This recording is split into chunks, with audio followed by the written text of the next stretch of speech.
নমস্কার বন্ধুরা। ইন্দিরা গান্ধীর মৃত্যুদিনের কথা মনে আছে আপনাদের? ইন্দিরা গান্ধীকে যেদিন তার দুইজন দেহরক্ষী গুলি করে হত্যা করেছিল, সেই দিনটা আপনারা ভুলে গেছেন? মনে আছে সেই দিন কে কি অবস্থায় ছিলেন, প্রথম কিভাবে কিভাবে শুনেছিলেন, কার কাছ থেকে শুনেছিলেন? আমার এখনো মনে আছে। ইন্দিরা গান্ধীর হত্যা হয়েছে এই খবরটা প্রথম শুনেছিলাম আকাশবাণীর খবর পড়েছিলেন নীলিমা সান্যাল। নীলিমা সান্যাল খবরটা পড়তে পড়তে অঝোরে কাঁদছিলেন। দিনটা ছিল 1984 সালের 31শে অক্টোবর। ভয়ঙ্কর দিন, একটা উজ্জ্বল দিন ছিল, সোনালি দিন ছিল। হঠাৎ করে যেন এক অন্ধকার চোখের সামনে, সবার সামনে নেমে আসে। দেশের প্রধানমন্ত্রী, শুধু প্রধানমন্ত্রী বললেই হবে না, সেই সময়ে ভীষণ প্রভাবশালী, ভীষণ জনপ্রিয় এবং সারা দুনিয়াব্যাপী পরিচিতিপ্রাপ্ত প্রধানমন্ত্রী ইন্দিরা গান্ধীকে তারই দেহরক্ষীরা গুলিতে ঝাঁঝরা করে দিয়েছেন। এই খবরটা পড়তে পড়তে নীলিমা সান্যাল অঝোরে কাঁদছিলেন। আমি তখন প্রাইমারি স্কুলের স্টুডেন্ট, আমার মনে আছে।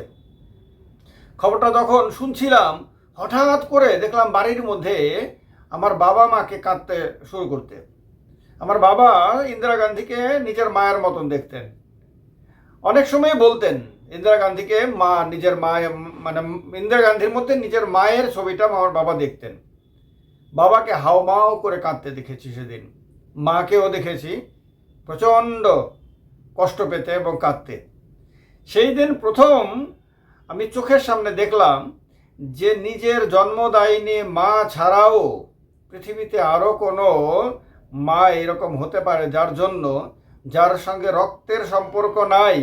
এইরকম অজস্র মানুষ তার জন্য দূরে কোথাও থেকে তার জন্য কাঁদছে।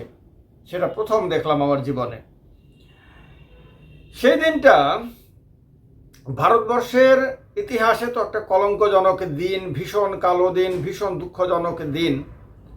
কিন্তু আমার সেই দিনটা আমার জীবনে কোনো দিন না ভোলা দিনের মধ্যে একটা হয়ে থাকবে।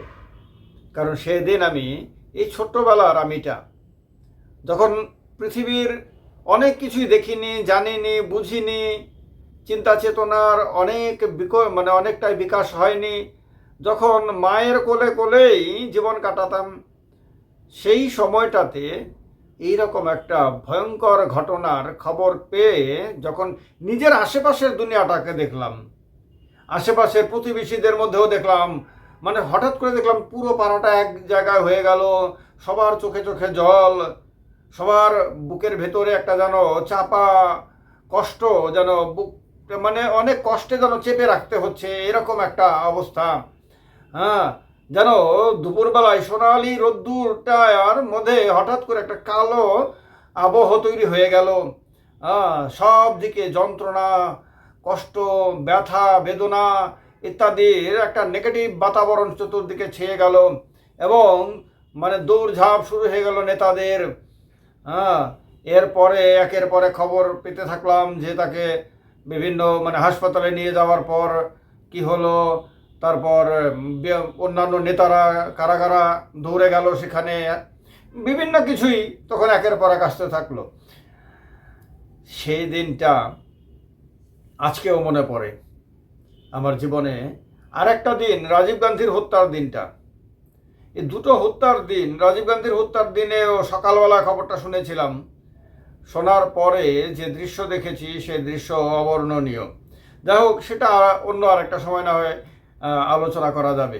যেহেতু এটা রিয়েল লাইফ স্টোরি, যেহেতু এটাতে বাস্তবিক সত্য অভিজ্ঞতাগুলো তুলে ধরা হয়, সেহেতু ইন্দিরা গান্ধীর মৃত্যুদিনের সে অভিজ্ঞতা, সেই দিনটা যাদের তখন জন্ম হয়নি বা যারা তখন আরও অনেক ছোট ছিল, মায়ের কোলে ছিল, হয়তো তারা হয়তো বলতে পারবে না। কিন্তু যারা আমার মতন বা আমার চেয়ে বেশি বয়সের ছিল, তাদের অনেকের হয়তো মনে আছে এখনও সেই দিনটা। সেই দিন আপনি কোথায় ছিলেন, কী অবস্থায় ছিলেন, প্রথম কিভাবে শুনেছিলেন, শোনার পরে আপনার প্রতিক্রিয়া কী হয়েছিল, আপনার আশেপাশের মানুষদের প্রতিক্রিয়া কী হয়েছিল, আপনি কি দেখেছিলেন এরপরে, সেগুলো আপনার মনের মধ্যে হয়তো মানে জেগে উঠছে। তো তার কারণে এই স্টোরির নিচে, মানে এই ভিডিওর নিচে আপনি যদি একটু লিখে দেন তাহলে বাকিরাও জানতে পারবে। কারণ এভাবেই আমরা এই কমিউনিটিতে, এই চ্যানেলটা একটা কমিউনিটি, তো মূলত এই কমিউনিটিতে আমরা এইভাবেই শেয়ার করি বিভিন্ন অভিজ্ঞতাগুলো। তো আমার জীবনের অভিজ্ঞতা যেমন আমি শেয়ার করি, ঠিক তেমনি আপনারা আপনাদের অভিজ্ঞতাগুলো শেয়ার করবেন। তো এইভাবে করে আমরা সেই অভিজ্ঞতার আদান প্রদান সেগুলো আমরা করব। তো সেই হাফ প্যান্ট পরা জীবনের এত কষ্টদায়ক, এখনও ভাবলে খুব কষ্ট হয়। কারণ তখন আমার মনে আছে, অল্প অল্প মনে আছে, ইন্দিরা গান্ধীকে আমি দেখেও ছিলাম একবার। আমার বাবা কি করতেন, যখনই কোনো সর্বভারতীয় নেতা আসতেন তাদের দেখানোর জন্য আমাকে নিয়ে যেতেন বাইসাইকেলে করে। জ্ঞানী জৈল সিং, শঙ্কর দয়াল শর্মা, রাষ্ট্রপতি হিসাবে তারা থাকার সময় তাদের প্রায় সবাইকে আমি দেখেছি, অনেকটাই কাছে থেকে দেখেছি। ইন্দিরা গান্ধী, রাজীব গান্ধী, এদের সবাইকে দেখাতে আমার বাবা নিয়ে যেতেন। তো ফলে ছোটোবেলা থেকে আমার আগ্রহ থাকতো, আমি পত্রপত্রিকা পড়তাম, রেডিওর সংবাদ শুনতাম। তখন তো টিভির সংবাদ শোনার কোনো ব্যাপার নেই, কারণ বাড়িতে টিভি আসে অনেক পরে। পাড়াতেও টিভি আসে, মানে আমার বোধহয় প্রাইমারি স্কুলের শেষের দিকে, অথবা মানে প্রাইমারি স্কুলের পরে হবে, পাড়াতে প্রথম। সো সেখানেও আমাদের মানে যাওয়ার জন্য সপ্তাহে 1 দিন বা 2 দিন আমাদের সুযোগ হতো। তো তখন রেডিওই আমাদের ভরসা, একটা ছিল সংবাদপত্র আর একটা ছিল রেডিও। তো রেডিওর সংবাদ প্রত্যেক দিন শুনতাম। আমার একটা ভিডিওতে তো আপনাদেরকে দেখিয়েছি যে সেই রেডিওর দিনগুলোর, রেডিওর এখনও আমাদের বাড়িতে আছে রেডিও, পুরনো রেডিও, সে বাবার হাতে কেনা রেডিও। তো তখন রেডিওর খবরই শুনতাম। তো চোখের সামনে তো আর ওই সবটা, এখন যেমন টিভিতে আমরা সবাইকে দেখি, দেখার ফলে কি হয়, কোনো একটা ঘটনা ঘটেছে শুনলেও চোখের সামনে একটা মোটামুটি একটা রিয়েল ছবি আমরা ভাসিয়ে তুলতে পারি। কিন্তু সেই সময়ে তো আপনার এই সুবিধাটা ছিল না। তো কল্পনার একটা দুনিয়া, মানে আলো আধারী দুনিয়া আর মধ্যে আমরা চলে যেতাম তখন। তো সেরকমই ইন্দিরা গান্ধী, যিনি ভারতবর্ষের মর্যাদাটাকে অনেক গুণ বাড়িয়ে দিয়েছিলেন, যখন 1971 সালে তিনি শুধু পাকিস্তানকে হারিয়েছেন, 2 টুকরো করে বাংলাদেশের জন্ম দিয়েছেন। শুধু এটুকু বললে হবে না, তিনি সেই সময়ে আমেরিকার চোখ রাঙানি তিনি অস্বীকার করেছিলেন। তিনি যে বীরাঙ্গনার ভূমিকা পালন করেছিলেন 1971 সালে, যে সাহসী ভূমিকা, সেটাকে সারা পৃথিবী আজকে পর্যন্ত মাথা নত করে সেলাম করতে বাধ্য হয়। তো সেই মহিলা, যিনি ভারতবর্ষে জরুরি অবস্থা জারি করেছিলেন, জরুরি অবস্থা জারি করে অনেক নেতাকে জেলে ঢুকিয়েছিলেন, ঢোকানোর পরে একটা সময় পরে তিনি এটা অনুভবও করেছিলেন যে জরুরি অবস্থাটা বোধহয় ঠিক হচ্ছে না কন্টিনিউ করা, এটাকে উইথড্র করা দরকার। তিনি সেটাকে প্রত্যাহারও করেছিলেন। তাকে নির্বাচনে হারানো হয়েছিল, তিনি কিন্তু মানে নির্বাচনের ফলাফল, হেরে যাওয়ার যে ফলাফল, সেটাকে অস্বীকার করেননি। মাথা নত করে তিনি সেই ফলাফলকে স্বীকার করেন এবং 3 বছর তিনি বিরোধী ভূমিকা পালন করেন। এবং 1980 সালে, 77-এ তিনি হেরে যান, আবার 1980 সালে তিনি আবার বিশাল মেজরিটি নিয়ে ক্ষমতায় ফিরে আসেন। সেই ইন্দিরা গান্ধী 1984 সালের 31 অক্টোবর নিজের, তাকে রক্ষা করার দায়িত্ব যে দেহরক্ষীদের ওপরে ছিল, তাদের গুলিতে তিনি ছাতরা হন। এই যে যারা হত্যা করেছিলেন তারা মূলত অপারেশন ব্লু স্টারের কারণে তারা ক্ষুব্ধ ছিলেন ইন্দিরা গান্ধীর ওপরে। আপনারা জানেন যে ইন্দিরা গান্ধী আপনার পাঞ্জাবের স্বর্ণ মন্দিরে আপনার খালিস্তানিদের খুঁজে বের করার জন্য সেনা ঢুকিয়ে দিয়েছিলেন।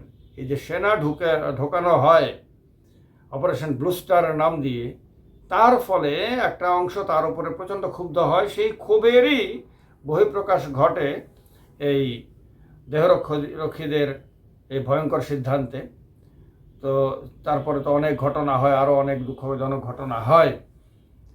কিন্তু ভারতবর্ষের মানুষ এখনও পর্যন্ত ইন্দিরা গান্ধীর অভাবটা অনুভব করেন, যে ডেফিনেটলি অনুভব করার মতনই, কারণ এই রকম সাহসী দৃঢ়চেতা নেতা বা নেত্রী যে কোনো দেশের জন্য সবসময় দরকার হয়। সেই দুঃখজনক স্মৃতির কথা আজকে তুলে ধরলাম। আপনাদের কার কার মনে পড়লো, কী মনে পড়লো, কমেন্ট বক্সে কমেন্ট করে জানাবেন। এই রিয়েল লাইফ স্টোরিটা এরকমই বিভিন্ন জীবনের প্রত্যক্ষ অভিজ্ঞতাগুলোর কথা তুলে ধরার জন্য, জীবনের নানান ধরনের ঘাত প্রতিঘাতের কাহিনী আপনাদের সামনে তুলে ধরার জন্য। এই কারণে এগুলো গল্প বলা হলেও, স্টোরি বলা হলেও কাল্পনিক স্টোরি না। তার কারণে স্টোরি শব্দটার আগে রিয়েল লাইফ বলা হয়েছে। রিয়েল লাইফ স্টোরি মানে জীবনের সত্য গল্পগুলো বা সত্য ঘটনাগুলো। এ কারণে এই চ্যানেলটা আপনাদের বিশেষ পছন্দের চ্যানেল হচ্ছে, বুঝতে পারছি।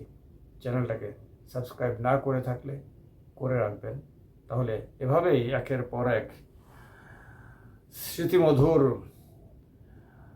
ঘটনাগুলোর কথা আপনাদের সামনে তুলে ধরলে পরে আপনারাও নিজেদেরকে কানেক্ট করতে পারেন অতীতের সঙ্গে। আমরা সবাই অতীতে ফিরে যেতে পছন্দ করি। ভালো থাকবেন সবাই, নমস্কার।